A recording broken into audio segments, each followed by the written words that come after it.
നമസ്കാരം. നിങ്ങൾ ബാങ്കിംഗ് ആപ്പുകൾ ഉപയോഗിക്കുന്ന ഒരാളാണോ?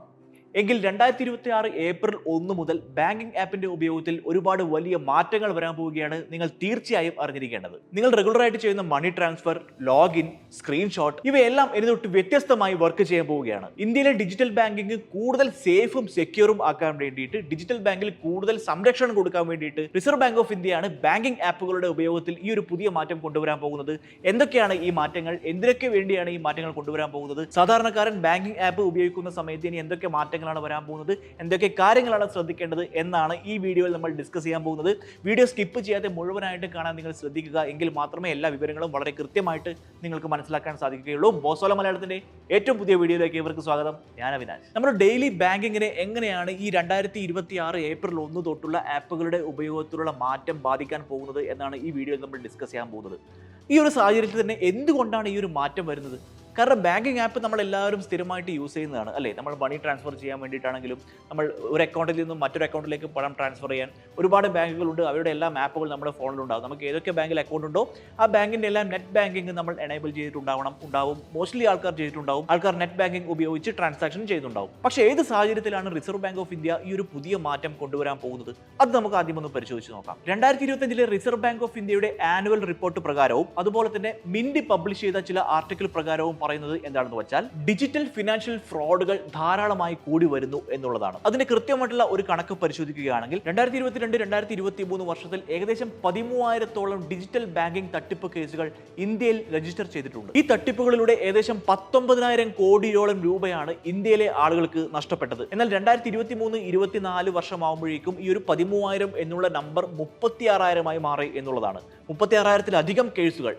ഇതൊന്ന് ആലോചിച്ച് നോക്കൂ. ഇത്രയും കാലഘട്ടത്തിനിടയിൽ, ഒരു വർഷത്തെ ഗ്യാപ്പിനിടയിൽ തന്നെ ഇത്രയും കേസുകളുടെ എണ്ണം കൂടി. അത്രത്തോളം ബാങ്ക് തട്ടിപ്പുകളാണ് ഇപ്പോൾ ഇവിടെ നടന്നുകൊണ്ടിരിക്കുന്നത്. കാരണം നമുക്കറിയാം, ഡിജിറ്റൽ ഇന്ത്യ എന്ന് പറയുന്ന ഒരു കോൺസെപ്റ്റിലാണ് നമ്മൾ ഇന്ന് ജീവിച്ചുകൊണ്ടിരിക്കുന്നത്. നമ്മുടെ എല്ലാ പേയ്മെന്റും, നമ്മുടെ എല്ലാ ട്രാൻസാക്ഷനും എല്ലാം നമ്മുടെ ഫോൺ വഴിയാണ്, അല്ലെങ്കിൽ ഡിജിറ്റൽ മാർഗത്തിലൂടെയാണ് നമ്മൾ ചെയ്യുന്നത്.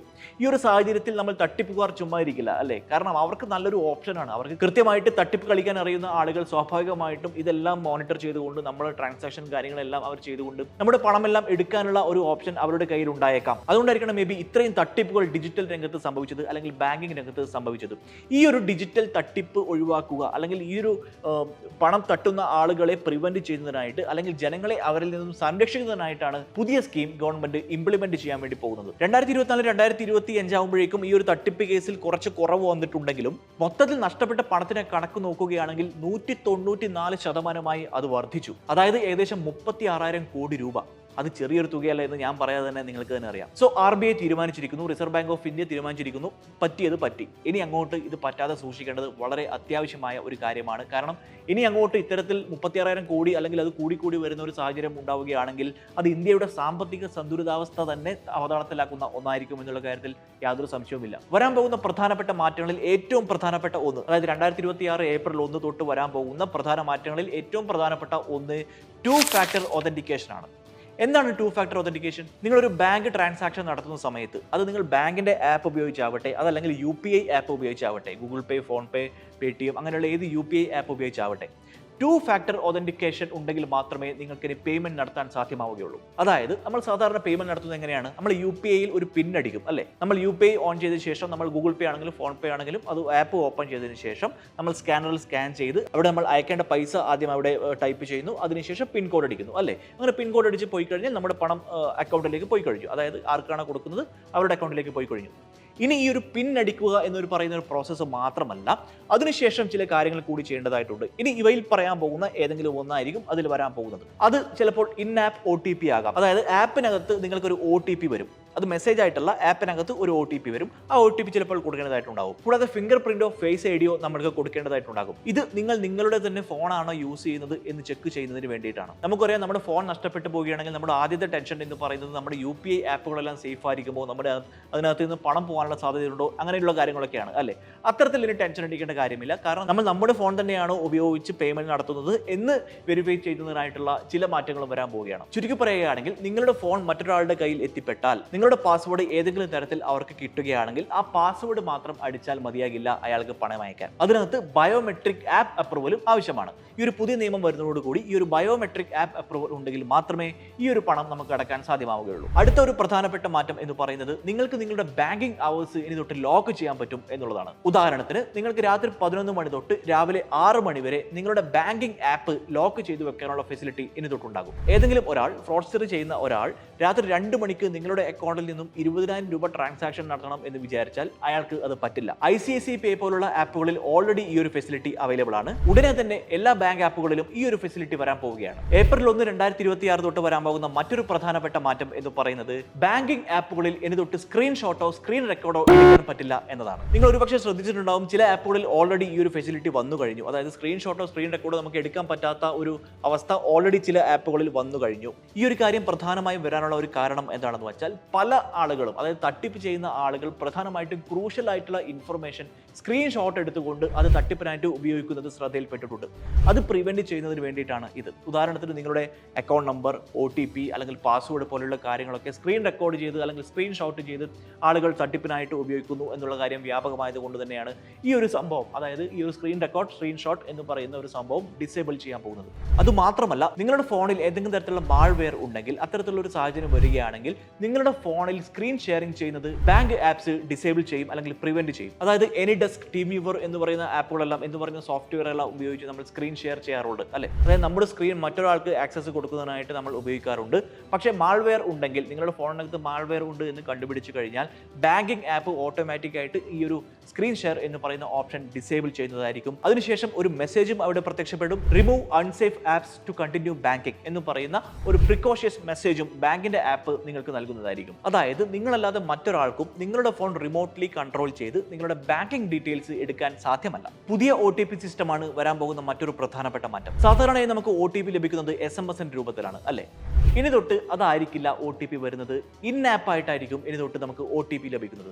നമ്മൾ ട്രാൻസാക്ഷൻ ചെയ്യുന്ന സമയത്ത് സാധാരണ SMS ആയിട്ട് വരുന്ന OTP, ഇനി നമ്മൾ ഏത് ബാങ്കിന്റെ ആപ്പ് വഴിയാണോ ട്രാൻസാക്ഷൻ നടത്താൻ പോകുന്നത് ആ ആപ്പിന്റെ അകത്തായിരിക്കും നിങ്ങൾക്ക് ഇതിന്റെ OTP വരുന്നത്. ഇത് ഗൂഗിൾ ഒത്തന്റിക്കേഷൻ വർക്ക് ചെയ്യുന്നതിന് സമാനമായിട്ടാണ് പ്രവർത്തിക്കുന്നത്. OTP ചോർത്തുന്നതിനായിട്ട് കോൾ ഫോർവേഡിംഗ് സ്കാമോ അല്ലെങ്കിൽ മെസ്സേജ് വായിക്കുന്നതോ ചെയ്യുന്നത് തടയാൻ വേണ്ടിയിട്ടാണ്. അതായത് തട്ടിപ്പുകാരെ ഇതിൽ നിന്നും പ്രിവെന്റ് ചെയ്യുന്നതിനായിട്ടാണ് ഈ ഒരു സെറ്റപ്പ് കൊണ്ടുവരുന്നത്. അതായത് നിങ്ങളുടെ ഇൻബോക്സിനകത്ത് വേറൊരാൾക്ക് ആക്സസ് ഉണ്ടെങ്കിൽ തന്നെ അവർക്ക് ഇനി മുതൽ OTP കാണാൻ സാധ്യമല്ല. അസ്വാഭാവികമായിട്ടുള്ള പേയ്മെന്റുകൾക്ക് എക്സ്ട്രാ കെയർ നൽകുന്നു എന്നതാണ് മറ്റൊരു പ്രത്യേകത. നമ്മൾ സാധാരണയായി മാക്സിമം നടത്തുന്ന പേയ്മെന്റ് 2000, 3000, 4000 ആ ഒരു ലെവലിലുള്ള, ആ ഒരു റേഞ്ചിലുള്ള എമൗണ്ട് ആണ് നമ്മൾ നടത്തുന്ന പേയ്മെന്റ് എന്നിരിക്കട്ടെ. നിങ്ങൾ ഒരു ദിവസം സഡൻലി ഒരു 80,000 പേയ്മെന്റ് നടത്തുന്നു.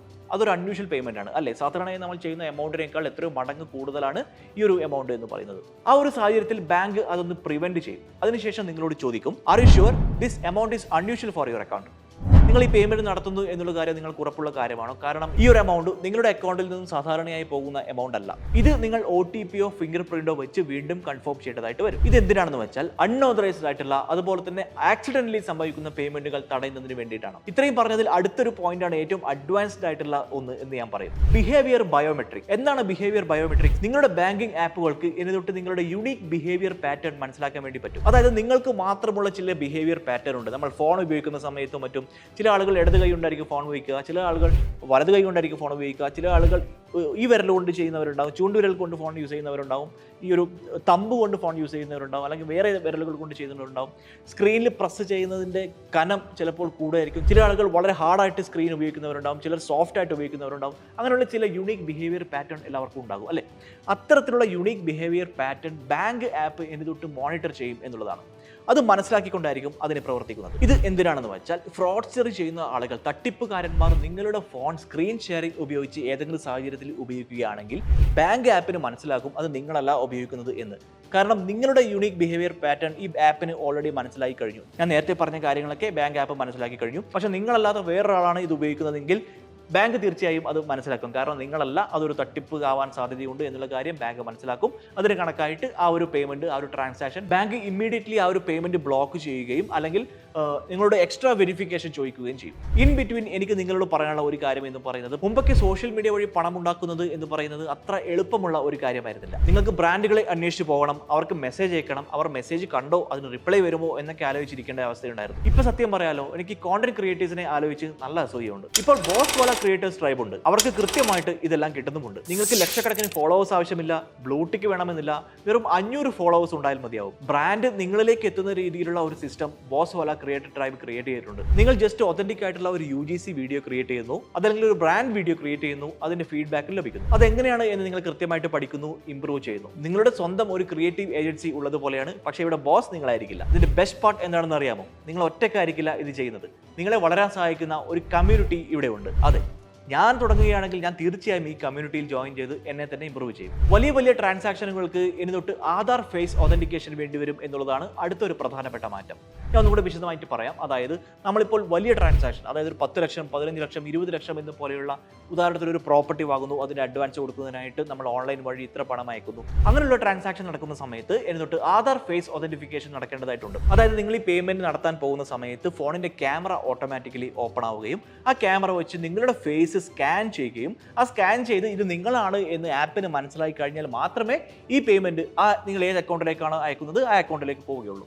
ഇതാണ് Aadhaar face authentication. So April 1 തൊട്ട്, അതായത് 2026 ഏപ്രിൽ 1 തൊട്ട് RBI ഇംപ്ലിമെന്റ് ചെയ്യാൻ പോകുന്ന ബാങ്കിങ് ആപ്പിന്റെ യൂസേജിൽ RBI ഇംപ്ലിമെന്റ് ചെയ്യാൻ പോകുന്ന പ്രധാനപ്പെട്ട മാറ്റങ്ങളെ കുറിച്ചാണ് ഞാൻ നിങ്ങൾക്ക് പറഞ്ഞു തന്നത്. വളരെ ഇൻഫോർമേറ്റീവ് ആയിട്ടുള്ള ഡീറ്റെയിൽസ് ആണ് ഇത് എന്ന കാര്യത്തിൽ യാതൊരു സംശയവുമില്ല. കാരണം ഒരുപാട് ഫ്രോഡ്സ്റ്ററി നടക്കുന്ന ഒരു സാഹചര്യത്തിൽ ഇത്തരത്തിലുള്ള ഒരുപാട് സെക്യൂരിറ്റി ഓപ്ഷൻസ് നമ്മുടെ ബാങ്കിങ് ആപ്പ് ഉപയോഗത്തിലേക്ക് വരുന്നു. അത് വളരെ നല്ല ഒരു കാര്യം തന്നെയാണ്. സോ 2026 ഏപ്രിൽ തൊട്ട് ബാങ്കിന്റെ ആപ്പ് ഉപയോഗത്തിൽ വരാൻ പോകുന്ന പ്രധാനപ്പെട്ട മാറ്റങ്ങൾ, RBI കൊണ്ടുവരാൻ പോകുന്ന പ്രധാനപ്പെട്ട മാറ്റങ്ങൾ എന്തൊക്കെയാണെന്ന് നമ്മൾ പറഞ്ഞു കഴിഞ്ഞു. ഞാൻ ഒന്നും കൂടി റീക്യാപ്പ് ചെയ്യുകയാണെങ്കിൽ, ഒന്ന് 2 ഫാക്ടർ ഒതന്റിഫിക്കേഷൻ ആണ്. രണ്ടാമത്തെ കാര്യം ഇൻ ആപ്പ് OTP, അതായത് OTP ഇനി തൊട്ട് വരുന്നത് ബാങ്കിന്റെ ആപ്പുകളിൽ തന്നെയായിരിക്കും, SMS രൂപത്തിലല്ല. മൂന്നാമത് സ്ക്രീൻ റെക്കോർഡിങ്ങും സ്ക്രീൻഷോട്ടും ഇനി തൊട്ട് എടുക്കാൻ സാധ്യമല്ല. നമ്മുടെ ബാങ്കിന്റെ ആപ്പിന്റെ സ്ക്രീൻ റെക്കോർഡോ സ്ക്രീൻഷോട്ടോ ഇനി തൊട്ട് എടുക്കാൻ സാധ്യമല്ല. അടുത്തത് നമ്മുടെ ബിഹേവിയർ ബയോമെട്രിക്സ് ആണ്. നമ്മുടെ ചലനത്തിന്റെ സ്വഭാവങ്ങൾ ഉപയോഗിച്ചുകൊണ്ട്, നമ്മുടെ ചലനത്തിന്റെ സ്വഭാവങ്ങൾ അനലൈസ് ചെയ്തുകൊണ്ട് നമ്മുടെ ബാങ്കിന്റെ സെക്യൂരിറ്റി കൂടുതൽ വർദ്ധിപ്പിക്കുക, നമ്മുടെ ആപ്പ് യൂസേജിന്റെ സെക്യൂരിറ്റി കൂടുതൽ വർദ്ധിപ്പിക്കുക എന്നുള്ളതാണ് അതുകൊണ്ട് ഉദ്ദേശിക്കുന്നത്. കൂടാതെ വലിയ വലിയ പേയ്മെന്റുകൾക്ക്